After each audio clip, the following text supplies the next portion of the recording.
लिखे नहीं है उन लोगों को हम किस तरह विश्वास में बनाए, क्योंकि वे लोगों को बाइबल पढ़ने नहीं आता। ओके, वेरी गुड, बहुत अच्छा सवाल है। हमेशा बहुत सारे लोगों का ये सवाल अच्छा है और इसमें एक बहाना भी मैं बताता हूँ। बहुत सारे क्रिश्चियंस का आदत मैं बताता हूँ जो कहते हैं ना कि हमको तो बाइबल पढ़ने नहीं आता है, अगर हमको बाइबल पढ़ने आता तो हम पढ़ लेते हैं। आपके मम्मी पापा भी तो कहते होंगे कभी कभी जिनको पढ़ने नहीं आता है। मैं इसको बहाना कहता हूँ। लोग मुझे बोलते हैं कि ऐसा तुम मुंह पे नहीं बोल सकते, तो हार्श हो गया, रूड हो गया। I am rude. मैं मुंह पे बोलता हूँ कि बहाना है। तुमको बाइबल पढ़ने के लिए पढ़ाई चाहिए, इसीलिए तुम बाइबल नहीं पढ़ रहे हो क्योंकि तुम पढ़े लिखे नहीं हो। लेकिन घर का पेपर वर्क बराबर बनाया, राशन कार्ड बराबर बनाया, आधार कार्ड बराबर बनाया, बच्चे का स्कूल में एडमिशन बराबर किया, खाता बराबर खोला, उसमें पैसा कितना है कितना नहीं जाना चाहिए, अगर कम ज्यादा हो गया तो बैंक में जाकर लड़ाई करना, ये सब अच्छा दिमाग लगाकर करते हैं। कैसे करते हैं? पढ़े लिखे तो वहां पर भी नहीं हो। हम कहते हैं हम अंगूठा छाप है। अंगूठा छाप वाले ज्यादा समझदार होते हैं। खेत का सामान संभालने में, सामान इतना लेकर आया, इतना किलो यहाँ पर देना है, इतना किलो यहाँ बेचना है, वो सब में आपको क्या पढ़ाई का प्रॉब्लम दिखता है? आपको दिखता है, लेकिन मैनेज कर रहे हो ना। वैसे ही जब परमेश्वर का वचन आता है, आपको क्या करना चाहिए? जिस प्रकार आप दूसरे काम में किसी और का मदद लेकर आप सीखते हो, वैसे ही बाइबल का वचन भी आप किसी और के मदद से सीख सकते हो।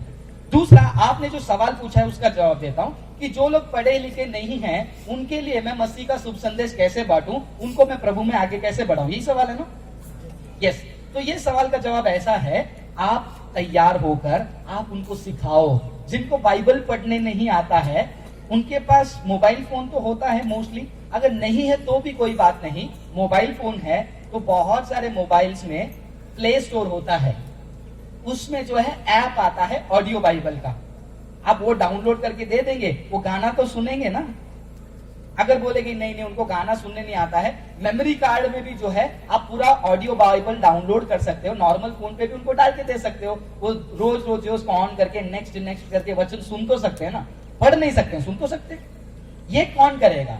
ये आपको करना है। अगर आप में से किसी को ऐसा लगता है कि कोई व्यक्ति है जिसको बाइबल पढ़ने का बहुत इंटरेस्ट है, हिंदी, इंग्लिश और ऐसे 2-3 भाषा में, इतनी छोटी ऑडियो बाइबल आती है जो कि मैंने अपने बैग में रखा है। मुझे नहीं पता था कि आप सवाल पूछोगे, नहीं तो मैं आपको दिखाता था लाकर। वो ऑडियो बाइबल ईयरफोन में लगाकर बैठ गया, नेक्स्ट नेक्स्ट करते गया, एक एक चैप्टर, एक एक अध्याय वो बोलते जाएगा, मैं सुनते जाऊंगा। ये भी एक तरीका है।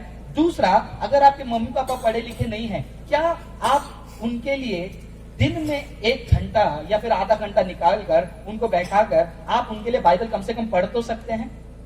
ये कर सकते हैं ना?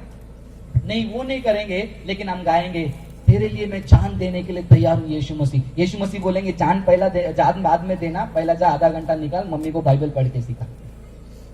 हम बोल देते हैं जान देंगे, हम आपके लिए सब कुछ करेंगे, लेकिन जो पास में ही बैठा है उसको कुछ नहीं कर पाते हैं। तो पहले ऐसे छोटे छोटे चीजों में जब उनको पढ़ने नहीं आता है, जब हम भी रास्ते में पैम्पलेट बांटने जाते हैं, बहुत लोग पूछते हैं हम पढ़े लिखे नहीं है, तो मैं उनके पास जाकर 2 मिनट मिलेगा क्या, आपसे बात कर सकता हूँ क्या? बोला हाँ बताइए, बैठ जाओ क्या? उनके बाजू में बैठ जाता हूँ, फिर उनको मैं 2 मिनट में जो है यीशु मसीह का सुसमाचार बांट देता हूँ। फिर बोलता हूँ अगर आपको कहीं प्रार्थना वार्थना में जाना है तो देखिए यहाँ पर अगर ट्रैक्स में नंबर है तो बोलता नंबर में फोन कर लेना, नहीं तो देखो यहाँ पर एक जगह है, लोग इकट्ठा होके यीशु के बारे में और सुनते हैं, आप वहां जा सकते हैं। आज बोलने वाले कम है। रोमी की किताब में यही लिखा है ना कि आज जो है वचन ऐसा लिखा है कि वो लोग सुनेंगे तो उद्धार पाएंगे, बराबर, लेकिन सुनाने वाला कौन है? सुनाने वाला बहुत कम है। तो आपको सुनाने वाला बनना चाहिए। पढ़े लिखे लोगों को तो ऑप्शंस हैं, अनपढ़ लोगों को आप ही ऑप्शंस हैं। बोलो मैं ही ऑप्शन हूं, बोलो बोलो क्यों? मैं आपको बताता हूं, मेरे YouTube वीडियोस में काफी सारे ऐसे ब्रदर्स आके मुझे मिले हैं पर्सनली। वो मुझे बताता है कि ब्रदर हमको पढ़ने लिखने तो नहीं आता है, लेकिन जब आप वचन सुनाते हो ना यूट्यूब पे, वो सुन सुनकर जो है हम उसको दिमाग में रख लेते हैं। ऐसे करते करते यहीं पर तापी डिस्ट्रिक्ट में एक ब्रदर हैं, उनको बिल्कुल पढ़ने लिखने नहीं आता है, लेकिन उनके सामने अगर किसी एक ने भी झूठा शिक्षा का एक लाइन भी बोल दिया ना, वो पहचान लेते हैं और कंफ्यूज होते हैं और मुझे फोन भी करते हैं और पूछते हैं कि ब्रदर मुझे ये गलत लगता है, लेकिन आप बाइबल अच्छे से पढ़ रहे हो ना, आप मुझे बताइए कि आपके नजरिए से क्या है। मैं बोला ब्रदर आपको बोलने की जरूरत नहीं, आपने पहले ही पहचान लिया वो गलत है। कैसा ब्रदर? नहीं ब्रदर मैं वचन को ध्यान से सुनता हूं। तो वो सुनाने का काम किसका है? आपका और माझा है। फक्त बसायचं नाही असं, बसून असं तोंड दाखवायचं नाही, हा हा मी येशूसाठी आहे, मी मरणार तुझ्यासाठी. मरायचं नंतर, अगोदर काम करायचं येशूसाठी. Next question.